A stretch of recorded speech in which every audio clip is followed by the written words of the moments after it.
Hello and welcome. आप देख रहे हैं बेंगलुरु अखबार और मैं हूं आपके साथ अशफाक अहमद सिद्दीकी। हमारे उस्ताद कहा करते थे, जब भी आईना उठाया करो पहले खुद देखा करो फिर दिखाया करो।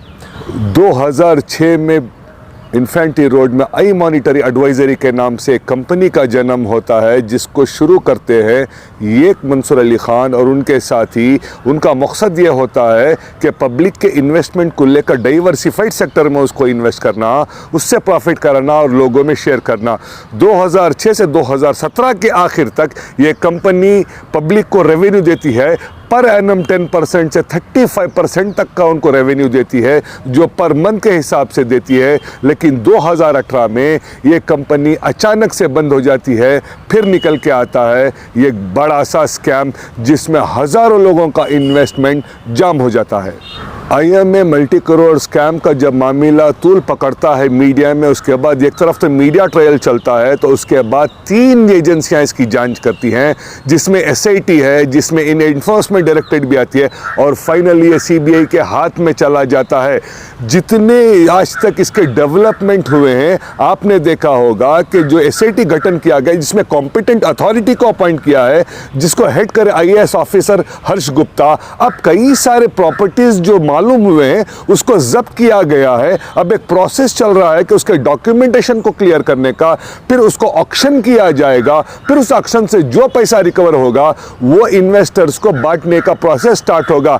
आज एक इंपॉर्टेंट न्यूज़ आज हम आपको ये देने वाले हैं कि जितने अक्यूज्ड इस केस में थे, इसमें ये अक्यूज्ड हैं जिनका अक्यूज 15 नंबर था, जिनका नाम है सैयद मुजाहिद, एक्स कॉर्पोरेटर हैं, सामाजिक कारकुन हैं और कांग्रेस के एक लीडर भी। सैयद मुजाहिद का नाम जब इस केस में आता है तो मीडिया में इतना बड़ा इनका ट्रायल चलता है। इन पे अक्यूज किया जाता है कि मंसूर अली खान के साथ ये मिलकर बड़े घपले किए हैं। लेकिन जब CBI की जांच होती है, स्पेशल इन्वेस्टिगेशन टीम की जांच होती है, एनफोर्समेंट डायरेक्टर की जांच होती है, इसमें यह पता चलता है कि इनके खिलाफ जो भी एलिगेशंस थे वो एलिगेशंस गलत साबित होते हैं। इसके बाद में CBI की टीम एडिशनल ऑनरेबल कोर्ट को एक दस्तावेजा सबमिट करती है, जिसमें यह बताती है कि सैयद मुजाहिद के खिलाफ जितने भी एलिगेशंस लगाए गए थे, ये एलिगेशन झूठे साबित हुए हैं। और ऑनरेबल कोर्ट, ये जो एजेंसियां सैयद मुजाहिद से गुजारिश करते हैं कि वो इस केस में अप्रूवर बन जाएं, इस केस में सरकारी गवाह बन जाएं, ताकि जितने हजारों के इन्वेस्टर्स इसमें अपना पैसा गंवा चुके हैं, उनके पैसे वापस दिलाने में उनकी मदद हो चुके। दोस्तों, एक चीज आपको मैं बताना चाहता हूं, जब सैयद मुजाहिद को अरेस्ट किया गया था, उनको 2-3 चीजों पे अरेस्ट किया गया था। उसमें एक वजह यह भी थी कि जब एयरपोर्ट में मंसूर अली खान कहीं बाहर जा रहा था, वहां पे सैयद मुजाहिद की एक स्पॉन्टेनियस मुलाकात सैयद मुजाहिद की मंसूर अली खान के साथ एयरपोर्ट में होती है, जो मेन स्ट्रीम मीडिया में उसको उछाल उछाल कर दिखाया था। उसके बाद में उन पर एक एक्यूजेशन ये था कि जो हासन में जो जमीन थी सैयद मुजाहिद की, जो मंसूर अली खान को उस वक्त उन्होंने बेची थी, एग्जॉर्बिटेंट रेट में बेची थी। लेकिन जब सारी जांच एजेंसियां इसके बारे में तहकीकात करती है, तो एजेंसियां इस नतीजे पर पहुंचती हैं कि जितने एलिगेशंस सैयद मुजाहिद पर लगाए गए थे वो सारे झूठे साबित होते हैं। जब हम कल सैयद मुजाहिद साहब ने इस बारे में बात किया, तो उन्होंने कहा कि उन्हें फंसाया गया था। जितने पॉलिटिकल कई सारे नेता यहां कर है, उनको एक पॉलिटिकल स्केपगोट बनाया गया था इस केस में वो फंसाने के लिए, क्योंकि उन्होंने IMA में लोगों को पैसे दिलाने की जो आवाज़ शुरू कर दी थी, उस आवाज़ को दबाने के लिए फंसाया गया था। ये एक लंबा प्रोसेस, उनका अरेस्ट भी होता है, 100 दिन से ज़्यादा वो जेल में गुजारती हैं। उस वक्त में 2 महीने से ज़्यादा उनकी वालिदा अस्पताल में ज़ेर इलाज रहती है। उसके बाद जब ये आते हैं तो उसके बाद उनका इंतकाल भी हो जाता है। उसके बाद जो उनकी फैमिली इस ड्रामे से जो गुजरती है, वो एक बड़ा ही सदमा है। आज की आपकी अपडेट यह है कि जितने एलिगेशंस, इल्ज़ामात सैयद मुजाहिद पर लगाए गए थे, जितनी जांच एजेंसियां हैं, सारी जांच एजेंसियों ने ये तय पाया गया है कि सैयद मुजाहिद पर लगाए गए सारे इल्ज़ाम झूठे साबित हैं, क्योंकि डॉक्यूमेंट हमारे हाथ में है, क्योंकि हम कानून की बात को मानते हैं, इसलिए हम आपको ये बता रहे हैं। आज हम सैयद मुजाहिद से ख़ास इंटरव्यू जो हमने किया, इसको आपको हम दिखाएंगे। इससे पहले आपको एक चीज़ हम ये बता देना चाहते हैं कि हम एक डिबेट ओपन करना चाहते हैं हमारे चैनल पे कि इन सैयद मुजाहिद को लेकर किसी के भी दिल में कोई भी ख्याल हो, किसी तरह का सवाल आता हो, तो आप हमें कमेंट्स में या SMS कर आज हमें बता सकते हैं, हम इनके जवाबात आपसे लेकर देंगे। बेंगलुरु अखबार चैनल का मकसद यह है कि जितने मासूम इन्वेस्टर इसमें पैसा अपना गंवा चुके हैं उनका हक उनको वापस मिलना चाहिए। जो भी इसमें कॉम्पिटेंट अथॉरिटी की मदद कर दिला सकता है वो कबूल है, और ऐसे लोगों को जुड़ना चाहिए ताकि लोगों का पैसा जल्द से जल्द वापस जाना चाहिए। ताकि दोस्तों, हमने देखा IMA केस में कई सारे लोगों ने अपनी जान गंवा ली, कई सारे बच्चियों की शादी होना रुक गई, कई सारे बच्चों के एजुकेशन रुक गए। इसलिए हम चाहते हैं कि कोई भी लोग जुड़कर जान से एजेंसियों की मदद करके जितने एसेट्स हैं उसको डिस्पोज करके जल्द से जल्द प्रोसेस स्टार्ट होना चाहिए। अगर आपको IMA केस के बारे में ज़्यादा जानकारी चाहिए तो एक इंडियन मीडिया बुक चैनल है फरहान हुदा का, आप उसमें जा सकते हैं। उसका एक लिंक भी हम आपको शेयर करेंगे, उसमें अप टू डेट आपको डिटेल मिलेंगे। और बहुत जल्द हम इस कॉम्पिटेंट अथॉरिटी IMA केस में जो IAS ऑफिसर हर्ष गुप्ता है उनके साथ हम मिल लेंगे, उनको अपॉइंटमेंट लेंगे, उनके साथ बैठकर जो अपडेट्स हम आएंगे हम आप तक बताएंगे। आइए सैयद मुजाहिद के साथ जो हमने खास मुलाकात की उसको हम देखते हैं। IMA का जो हाई प्रोफाइल स्कैम जो हुआ था, जो मल्टी 1000 करोड़ हुआ था, इतने लोग होने के बावजूद सबसे पहला रीज़न क्या है जो आपको ट्रैप किया गया? आवाज़ में उठा रहा था। मैं देखा हूँ फलानी जगह वो एयरपोर्ट को जाते हुए, हो सकता है कोई लोग भगाए होंगे उसको। मैंने वहाँ के सही गवाही दे दिया, नहीं फलाने टाइम में मैं एयरपोर्ट में उसको देखा था, आप एयरपोर्ट पे जाके इंक्वायरी करो कहाँ भागा है मालूम होता है बोल के वो बोला ना, उसके लिए मेरा मुँह मूछ थी। सर 2006 में जो कंपनी स्टार्ट हुई, जो 2018 तक चल के जो स्कैम सामने आया था, आपको कब पता चला कि ये स्कैम होने वाला है एग्जैक्टली? मुझे बिल्कुल मालूम ही नहीं है स्कैम होने वाला बोल के, मुझे मालूम इलम रहता तो मैं ऑलरेडी डिपार्टमेंट में बोल के रहता और मेरी ज़मीन कहीं उनको लेके जाके बेचता। तो जिस वक्त आपने ये ज़मीन का जो ट्रांजैक्शन, जो हासन की ज़मीन आपने उनको दी थी, उस वक्त आपको इसके स्कैम के बारे में कुछ पता नहीं था? बिल्कुल नहीं मालूम था। अगर से मालूम होता तो मेरी ज़मीन ही नहीं बेचता था। दुनिया में बहुत सारे लोग हैं ना खरीदने के लिए। तो सर ये अलज भी किया जा रहा है कि आपकी जो ज़मीन उनको बेची गई थी तो एग्जॉर्बिटेंट प्राइस पे बेची गई थी और उन्होंने ख़रीद लिया, ये कहाँ तक सच है? देखिए, उसके लिए तो सीधे सीधे जो हाई कोर्ट के अंदर मुझे बेल मिली उसके अंदर जज ने ही लिख दिया था, क्या बोल के, इल्ज़ाम लगाने से कुछ नहीं होता। हाई प्राइस में बेचा बोल के कोई कानून के अंदर ऐसा नहीं है कि भाई हाई प्राइस में बेचा, कम प्राइस में बेचा।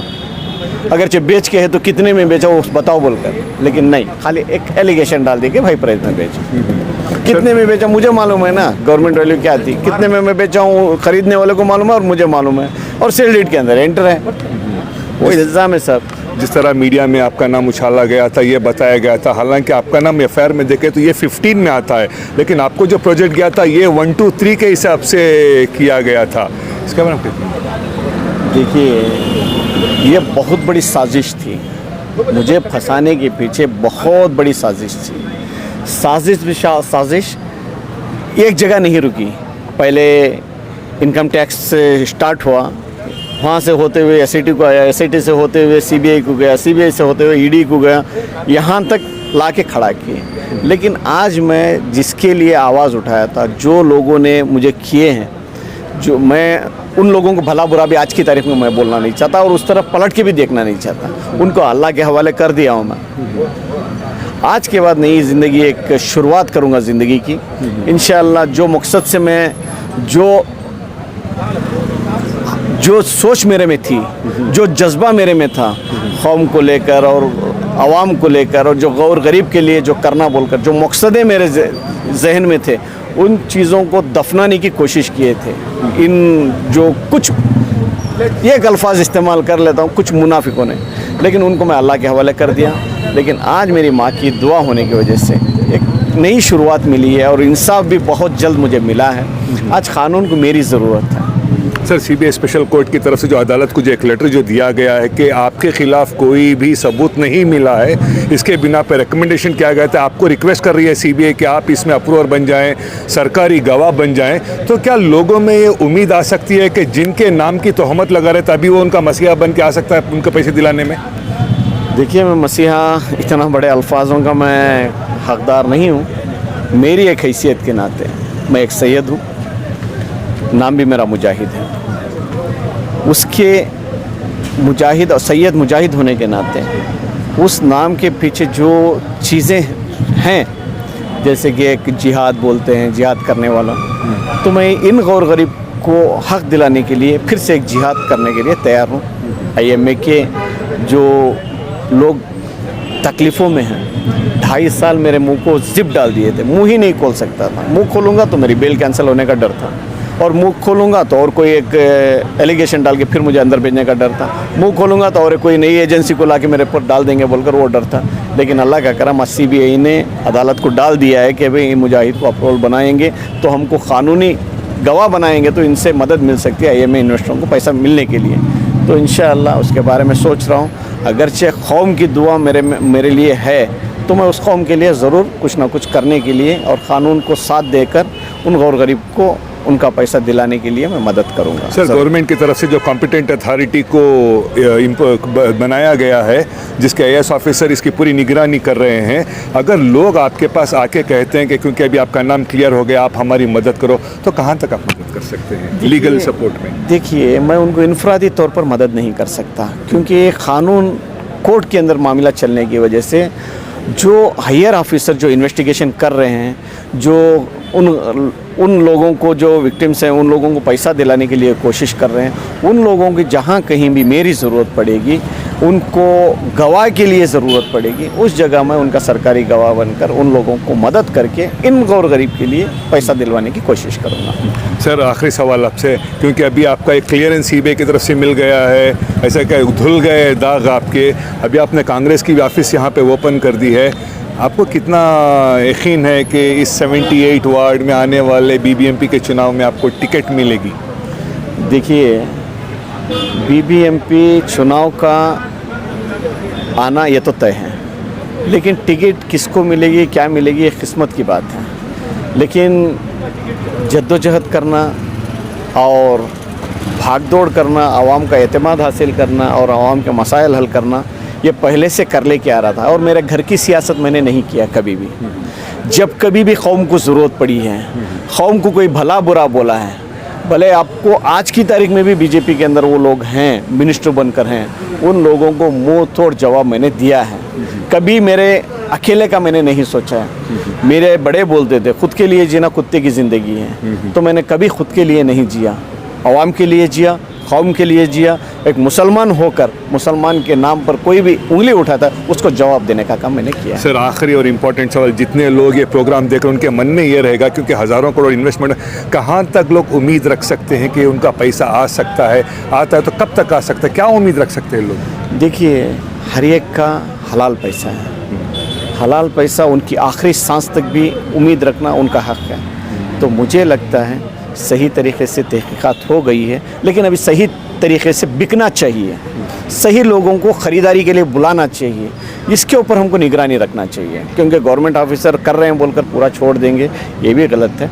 कानून की काम करें, लेकिन ख़रीदारी के लिए, ऑक्शन के लिए लोगों को बुलाएं। जितना ज़्यादा से ज़्यादा कॉल फॉर करके टेंडर डालेंगे उतना लोग जमेंगे तो ज़्यादा से ज़्यादा रेट में बिकेगी। या फिर वो छोड़कर कुछ लोगों के बीच में ऑक्शन कर देंगे, वो रिंग बनकर रुपए की चीज़ 8 आने में या 4 आने में खरीदेंगे तो इन आवाम का नुकसान होएगा। मैं ये नहीं चाहता, और इसके लिए मेरे से जो हो सकता है उसको कदम उठाकर इन गौर गरीब को जितना ज़्यादा से ज़्यादा पैसा मिलना चाहिए, उसके लिए मैं मेरी लड़ाई उन लोगों के साथ लड़ूंगा जिन लोगों ने इन गरीब का दबाने के लिए और जिनकी चीज़ें कम में ख़रीदने के लिए आगे बढ़ेंगे, उनके ख़िलाफ़ मैं लड़कर उनको ज़्यादा में बिकने के लिए और ज़्यादा से ज़्यादा लोगों में ये मैसेज पहुंचने के लिए और ज़्यादा से ज़्यादा लोग एक्शन में जमा होने के लिए ये मैं कोशिश करूँगा। Thank you sir.